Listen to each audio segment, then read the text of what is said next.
आज मी घेऊन आले आहे सर्दी खोकल्यावरती, सांध्यावरती हाडे ठिसूळ होत असले तर त्याच्यावरती एकदम रामबाण उपाय म्हणजे मटणाची उकड, मटणाचे सूप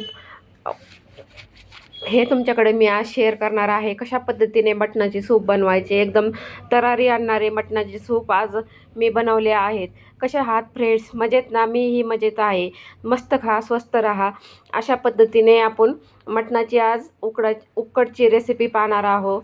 त्यासाठी अर्धा किलो मटण आणले आहे. एकदम छानपैकी मऊ लुसलुसीत कवळे असे बकऱ्याचे मटण आणले. तुम्ही बोकडाचेही घेऊ शकता किंवा चिकनचेही तुम्ही सूप बनवायचे असेल तर तुम्ही त्यासाठी घेऊ शकता. मटण घेतल्यानंतर ते स्वच्छ पाण्याने धुवून घेतले व इकडे कांदा व कोथिंबीर मटणाला आपल्याला फोडणी घालण्यासाठी लागणार आहे. त्यासाठी मी मटणाला हळद व मीठ लावून मॅरिनेट करण्यासाठी 10 मिनिट ठेवले. त्याच्यामुळे मटणाला मीठ व हळद चांगल्या प्रकारे लागले की एकदम चविष्ट असे सूप तयार होते. तुम्ही हा व्हिडिओ पूर्ण पहा म्हणजे तुम्हाला नक्कीच कळेल की कशा पद्धतीने मी मटणाचे सूप बनवले आहे. अगदीच तुमचे सांधे दुखत असतील किंवा सर्दी खोकळा असेल, चव येत नसेल तोंडाला, तर तुम्ही नक्कीच अशा प्रकारे सूप ट्राय करून पहा. नंतर कुकरमध्ये आपल्याला हे शिजवायचे आहे कारण की पातेल्यात खूप वेळ लागतो. म्हणून कुकरला 3-4 शिट्ट्यात बकऱ्याचे मटण चांगल्या पद्धतीने शिजते. हे कवळे असल्यामुळे 3 शिट्ट्यातच शिजले. तेल घातले की त्याच्यात आपल्याला चरबी घालायची. चरबी चांगली तेलात तळून घेतली की ती पूर्ण मटणाला चव देते. म्हणून चरबी अगोदर आपल्याला तेलामध्ये चांगली तळून घ्यायची. त्याचेही तेल सुटते. मी मापातच थोडेसेच प्रमाणात तेल घालून चांगले मटण शिजवून घेतले.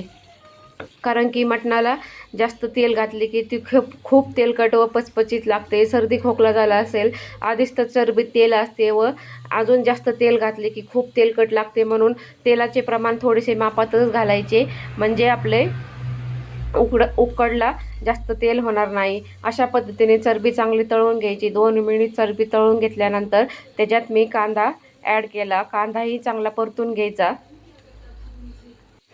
कांदा परतल्यानंतर आपल्याला मटणाची जे मॅरिनेट करून मीठ हळद लावून ठेवले आहे मटण ते त्याच्यात ॲड करून घ्यायचे. तुम्हाला कधी सर्दी खोकला झाला असेल, तोंडाला चव येत नसेल, सांध्यासाठी तर खूप गुणकारी व फायदेशीर असे मटणाचे उकड असते. आपले हाडे ठिसूळ होत असेल, कॅल्शियम कमी पडत असेल तर तुम्ही नक्कीच हे मटणाची उकड करून सूप करून प्या. खूप छान व फायदेशीर होते. ही मटणाची उकड खाल्ल्याने एकदम जिभेलाही चव येते व खायलाही खूप रुचकर लागते. तुम्ही नक्कीच ही रेसिपी ट्राय करून पहा. व्हिडिओ कसा वाटला तेही मला कमेंट बॉक्समध्ये सांगा. मटण टाकल्यानंतर त्याच्यावरती खूप सारी कोथिंबीर घातली, त्याच्यामुळे मटणाला छानपैकी रंगसंगत येते. म्हणून कोथिंबीरही घालणे खूप आवश्यक असते. कोणत्याही भाजीमध्ये कोथिंबीर नसली तर ते थोडेसे वेगळेच दिसते. अशा पद्धतीने चांगले 5 मिनिट मी तेलामध्ये हे मटण परतून घेतले म्हणजे आपले मटण स्टीम होण्यासाठी चांगले चवदार व रुचकर लागते. नंतर ह्या स्टेजला आपल्याला कुकरवरती झाकण ठेवून त्याच्यावरती 1 तांब्या पाणी घालायचं. अर्धा किलो मटणासाठी 1.5 तांब्या पाण्याचा वापर करा म्हणजे सूप जास्त प्रमाणात झाले की तुम्हाला प्यायलाही मजा येईल. हे पहा 5 मिनिट अशा पद्धतीने झाकून ठेवल्यानंतर आपले जे मटण आहे त्याला पाणी सुटले व वरचे पाणीही कोमट झाले. आपल्याला थंड पाण्याचा इथे वापर करायचा नाही.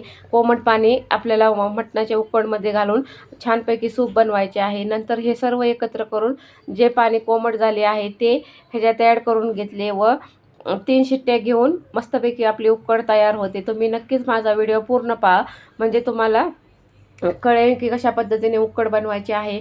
एकदम फायदेशीर अशी मटणाची उकड. ह्याचाच रसा बनवला तरी तोही एकदम छान लागतो. मी दुसरा व्हिडिओ बनवणार आहे त्याच्यात तुम्ही नक्कीच पहा की मी कसा मटणाचा स्वयंपाक केला आहे व बिर्याणीही मी कुकरमध्येच बनवली आहे आज मटणाची, तेही तुम्ही पहा. हा व्हिडिओ आवडला असेल तर माझ्या नक्कीच चॅनलला लाईक करा, शेअर करा. सबस्क्राईब नसेल केले तर सबस्क्राईबही करा. नंतर अशा पद्धतीने पाणी घालून सर्व मिक्स करून घेतले व झाकण लावून 3 शिट्ट्या घेतल्या. छानपैकी आपली मटणाची उकड तयार होते. अशा पद्धतीने सर्व मटण मिक्स करून पाण्याला उकळी आल्यानंतर झाकण लावून 3 शिट्ट्या घ्यायच्या व मस्तपैकी कुकर थंड झाल्यानंतर पहा मटणाची उकड कशी शिजून तयार झाली आहे. एकदम मऊ कवळे लुसलुशीत बकऱ्याचे मटण असल्यामुळे शिजायलाही त्रास झाला नाही. एकदम झटपट शिजले. नंतर काय घ्यायचं डिश, तुम्ही भातावरही सूप खाऊ शकता किंवा असेही कोरडे पिले तरी चालते. एकदम छान व मस्तपैकी सूप तयार झालते. मिस्टरांना तर हे खूप आवडते म्हणून त्यांना अगोदर सर्वप्रथम त्यांना देऊन नंतर आम्ही बाकीच्यांनी सूपचं एन्जॉय केले. कसा वाटला व्हिडिओ मला नक्कीच कमेंट बॉक्समध्ये सांगा. सूपची रेसिपी, मटणाच्या सूपची रेसिपी कशी वाटली तेही सांगा. पहा किती छानपैकी आपले मटणाचे सूप तयार झाले आहे. तुम्ही नक्कीच ही रेसिपी ट्राय करा व कसा वाटला व्हिडिओ तेही सांगा. व्हिडिओ पाहिल्याबद्दल धन्यवाद. आणि तेवढे चॅनलला सबस्क्राईब नसेल केले तर सबस्क्राईबही करून जा. आणि स्वस्त खा, मस्त राहा.